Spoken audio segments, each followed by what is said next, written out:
After effects होते हैं, इनमें बेसिकली सबसे इंपॉर्टेंट होती है आपकी कंफर्मेशन। देखो क्या होता है कि जैसे हमारे पास ना यहाँ हैमर बना हुआ है, ठीक है। हैमर के बाद एक ग्रीन कैंडल है, तो हम इसको क्या बोलते हैं, इस पैटर्न को क्या बोलते हैं, जब हैमर के साथ ग्रीन कैंडल बन जाती है तो इसको हम लोग बोलते हैं बुलिश, नहीं, नॉर्मल एनगल्फिंग। बुलिश नहीं बोलते इसको, क्योंकि बुलिश होने के लिए या रेड रेड कैंडल चाहिए। तो इस पैटर्न को हम लोग बोलते हैं नॉर्मल, सिर्फ एनगल्फिंग। जैसे मैंने बोला एनगल्फिंग बनी हुई है, तो एनगल्फिंग का मतलब आप समझो कि यहाँ पर जो है पॉजिटिव एनगल्फिंग बनी हुई है। और अगर रेड कलर के लिए है, जैसे यहाँ पर शूटिंग स्टार है और फिर उसके बाद एक रेड मारूबोजू है, तो उस केस में हम उसको बोलते हैं नेगेटिव एनगल्फिंग या फिर नॉर्मल। होती है दोनों एनगल्फिंग है, ये भी एनगल्फिंग होती है। अब इसके बाद कहने का मतलब ये है कि चलो ये हो जाती है, फिर मार्केट ना अपने आप को ऊपर लेके जाती है, कोई इशू नहीं है, मार्केट ऊपर लेके चलती भी है। ट्रेड जो है यहाँ पर ट्रेंड बनता चला जाता है और फिर एकदम से रिवर्स होने लग जाता है यहाँ से ऐसे करके, ठीक है। तो हमारे लिए जो हैमर है ये मार्केट का बॉटम है, और ये यहाँ से लेके यहाँ तक एक एरिया बनाता है। यहाँ से मार्केट ट्रेवल करती है और फिर इसी जगह पे आके अपने आप को एक हैमर में कन्वर्ट कर देती है।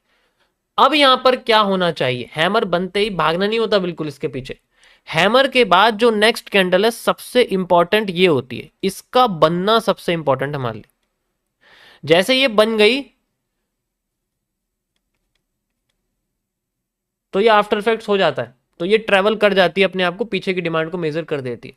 अगर इस बॉडी में कंडेंसेशन हो गई, अगर ये बॉडी कंडेंस हो गई ना, एकदम से छोटी हो गई, अब इसके पास वो नहीं, चाहे तो तुम कितनी भी देख लेना। तो मैंने लाइव स्ट्रीम पे भी कई बार दिखाया हुआ, हजारों देख लेना, हर जगह पर दिखेगा कैंडल ऊपर नहीं भागी, यहाँ से रिवर्स करके यहीं से नीचे हो जाती है, वो जाती नहीं है वो आसानी से फिर ऊपर। मैं आपको बहुत सारे एग्जांपल दिखा दूंगा, लाइव में भी देखोगे तो दिख जाएंगे। ज्यादातर केसेस में ये ऐसा ही करती है। ओके, देखो मैं आपको दिखाता हूँ, कई सारे होते हैं, ऐसा नहीं है नहीं होते, बहुत सारे होते हैं। और यही उल्टा होता है, ऐसा ही उल्टा होता है। मतलब जैसे मैंने दिखाई तो चलो पॉजिटिव है, इसी का ही पॉजिटिव साइड क्या है कि अगर यहाँ पर हमारे सामने लाइक हैमर बना हुआ है, ठीक है, और हैमर के बाद ये आई थी कैंडल इस तरीके से ऐसे, तो मार्केट ने अपने आप को हल्का सा उठा के नीचे कर दिया था।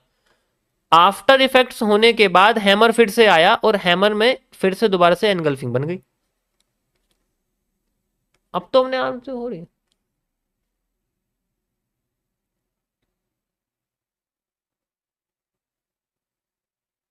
Got it. तो ये रिवर्स है, दोनों में सेम कॉन्सेप्ट है। अगर वो पहले छोटी होगी तो बाद में अगर बड़ी होगी, तो इसका मतलब है हाँ, मूव आफ्टर इफेक्ट्स का ही है हमारे फेवर में, हम इसके साथ नहीं चल सकते। अगर इसके साथ चला जा सकता है ठीक, अगर ये हो गया इसके साथ नहीं चल सकते। हाँ, अगर रिवर्सल नहीं है तो रीटेस्टिंग है। अगर हम ऊपर नहीं जा पाए तो रीटेस्टिंग है, हम रीटेस्ट करके नीचे चले जाएंगे, उतनी ही सप्लाई नीचे ले लेंगे जितना यहां तक आई है, यहां से लेके यहां तक आई है, फिर यहां से लेके यहां तक की सप्लाई, एंड देन बूम। चलो हमें तो मूव चाहिए सप्लाई का, then this it. Got it. इसी तरीके से यहां पर होता है और दोनों साइड में है। जैसे अब जैसे मान के चलो, यहां पर आपको मैंने हैमर समझाया, अब यहां पर आपको मैं हैंगिंग मैन के साथ समझाता हूं। जैसे मान के चलो रेड कैंडल है, ठीक है, ये हैंगिंग मैन बन गया हमारे पास में, ठीक है। हैंगिंग मैन के बाद यहां पर ग्रीन कैंडल बन गई, ट्रेंड ऊपर जा रहा है, ऊपर जाके फिर नीचे गिर गया, आफ्टर इफेक्ट के बाद हैंगिंग मैन बना दिया। अभी जो हैंगिंग मैन है इसमें कोई इशू नहीं है, ये पहले से बड़ा हो गया, ठीक है, और इसके बाद की कैंडल भी बड़ी होगी, तो उसमें कोई इशू नहीं है, आफ्टर इफेक्ट है। लेकिन अगर हैंगिंग मैन छोटा है, पहले बहुत छोटा है, टोनबो जैसा आपको दिख रहा है, और फिर बाद में आफ्टर इफेक्ट्स के बाद ये बड़ा हो गया, इसके बाद की कैंडल थोड़ी थी और इसके बाद की कैंडल थोड़ी बड़ी हो गई, तब भी अपने आप को ऊपर उठा देगा, क्योंकि है तो बुलिश एंगल्फिंग ही है। तो या इसे हम बुलिश एंगल्फिंग कहेंगे, ये सिर्फ नॉर्मल एंगल्फिंग है हमारे पास, ठीक है। दिखा तो मैं आपको, कहीं ना कहीं में दिखेगी, ऐसा नहीं हो सकता ना दिखे।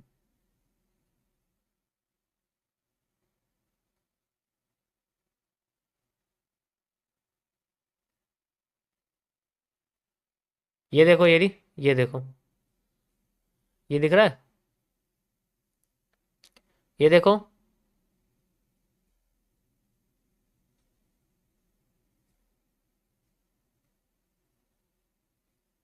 कई सारे आप इसमें देखोगे ना, आपको दिख जाएगा, ऐसा कुछ नहीं है, एक नहीं दिखेगा, दो नहीं दिखेगा, you will see like this.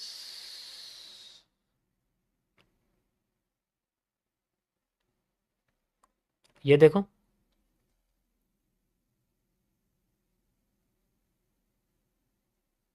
Hanging man bearish engulfing कर दिया, हैंगिंग मैन के बाद हैमर बुलिश एनगल्फिंग बन गया, मार्केट अपसाइड, क्योंकि इसको तोड़ दिया, खुद अपने आप को आफ्टर इफेक्ट बना, ऊपर की साइड का आफ्टर इफेक्ट बना दिया।